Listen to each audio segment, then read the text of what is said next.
You are one of the great historians of our time, specializing in the man, the leader, the historical figure of Stalin. So let me ask a challenging question. If you can perhaps think about the echo of 80 years between Joseph Stalin and Vladimir Putin. What are the similarities and differences between the man and the historical figure, the historical trajectory of Stalin and Putin? Thank you, Lex. It's very nice to be here again with you. It's been a while. Good to see you. Yeah, good to see you as well. You're looking good. You I as see well. this podcast stuff is doing you right. Yeah. So we can't really put very easily Vladimir Putin in the same sentence with Joseph Stalin. Stalin is a singular figure, and his category is really small. Hitler, Mao, that's really about it. And even in that category, Stalin is the dominant figure, both by how long he was in power and also by the amount of power, the military-industrial complex he helped build and commanded. So Putin can't be compared to that, neither on any scale. However, Putin's in the same building as Stalin. He uses some of the same offices as Stalin used. And some of those the television broadcasts that we see of Putin at meetings and Putin inside the Kremlin, Stalin used to sit in those rooms and hold meetings in those rooms. That's the Imperial Senate, built by Catherine the Great, an 18th century building inside the Kremlin. It's a domed building, and you can see it on the panorama, the top of the building, at least you can see it on the panorama when you look over the Kremlin wall from many sites inside Moscow. So if he's not comparable to Stalin, he still works, as I said, in those same buildings, those same offices, partly. And so therefore, he's got some of the problems that Stalin had, which was managing Russian power in the world from a position of weakness vis-a-vis the West, but from an ambition, a grandiosity, in fact. And so this combination of weakness and grandeur, right, of not being as strong as the West, but aspiring to be as great or greater than the West. That's the dilemma of Russian history for the past many centuries. It was the dilemma for the Tsars. It was the dilemma for Peter the Great. It was the dilemma for Alexander. It was the dilemma for Stalin. And it's the dilemma for Putin. Russia is smaller now compared to when Stalin was in that Kremlin. It's got pushed back to borders almost the time of Peter the Great. It's farther from the main European capitals now than any time since that 18th century. And the West has only grown stronger in that period of time. So the dilemma is greater than ever. The irony of being in that position, of sitting in the Kremlin, trying to manage Russian power in the world, trying to be a providential power, a country with a special mission in the world, a country which imagines itself to be a whole civilization, and yet not having the capabilities to meet those aspirations, and falling farther and farther behind the West. The irony of all of that is the attempted solutions put Russia in a worse place every single time. So you try to manage the gap with the West, you try to realize these aspirations, you try to raise your capabilities, and you build a strong state.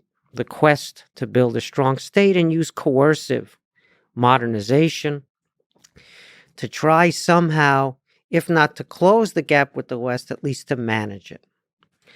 And the result is different versions of personalist rule. So they don't build a strong state.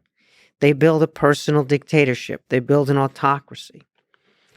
And moreover, that autocracy undertakes measures which then worsen the very geopolitical dilemma that gave rise to this personalist rule in the first place. And so I call this Russia's perpetual geopolitics. I've been writing about this for many, many years. What's important about this analysis is This is not a story of eternal Russian cultural proclivity to aggression, right? It's not something that's in the mother's milk. It's not something that can't be changed. Russia doesn't have an innate cultural tendency to aggression. This is a choice. It's a strategic choice to try to match the power of the West, which, from Russia's vantage point, is actually unmatchable. But it's a choice that's made again and again, and Putin has made this choice just as Stalin made the choice, right? Stalin presided over the World War II victory, and then he lost the peace. After he died in 1953, there was, of course, other rulers who succeeded him. He was still the most important person in the country after he died because they were trying to manage that system that he built and, more importantly, manage that growing gap with the West. By the time the 90s rolled around, former Soviet troops, now Russian troops, withdrew from all those advanced positions that they had achieved as a result of the World War II victory, and it was Napoleon in reverse. They went on the same roads, but not from Moscow back to Paris, but instead from Warsaw and from East Berlin and from Tallinn and Riga and all the other places of former Warsaw Pact and former Soviet republics in the Baltic region. They went back to Russia in retreat. And so Stalin, in the fullness of time, lost the peace. And Putin, in his own way, inheriting some of this, attempting to reverse it when, as I said, Russia was smaller, farther away, weaker, the West was bigger and stronger and had absorbed those former Warsaw Pact countries and Baltic states because they voluntarily begged to join the West. The West didn't impose itself on them. It's a voluntary sphere of influence that the West conducts. And so that dilemma is where you can put Putin and Stalin in the same sentence, and the terrible outcome for Russia in the fullness of time also has echoes. But of course, Putin hasn't murdered 18 to 20 million people, and the scale of his abilities to cause grief with the nuclear weapons aside is nothing like Stalin's. And so we have to be careful, right? Only Mao put bigger numbers on the board from a tragic point of view than Stalin. And numbers matter here if we compare these singular figures. Yeah, Mao killed more people than Stalin because Mao had more people to kill. The most amazing thing about Mao is he watched Stalin do it. He watched Stalin collectivize agriculture and famine result. He watched Stalin impose this communist monopoly and all of those people sent to prison or given a bullet in the back of the neck. He watched all of that, and then he did it again himself in China. Do you think he saw the human cost directly? That when you say he saw, do you think he was focused on the policies, or was he also aware distinctly as a human being of the human costs in the lives of peasants, in the lives of the working class, and the lives of the poor? I think the prima facie evidence is that he didn't value human life. Otherwise, I don't think after seeing the amount of lives that were taken in the Soviet experiment, he would have done something similar after that. I think the answer, Lex, is it's very hard to get inside Mao's head and figure out what he was really thinking.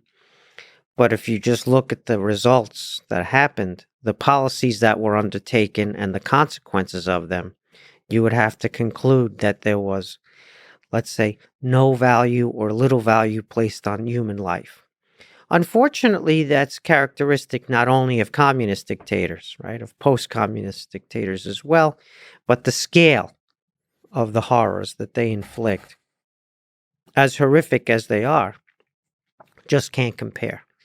And so we're in a situation where Eurasia, that is to say, the ancient civilizations of Eurasia, which would be Russia, Iran, China, all have some version of non-democratic illiberal autocratic regimes, and they're all pushing up against the greater power of the West in some form. Sometimes they coordinate their actions and sometimes they don't.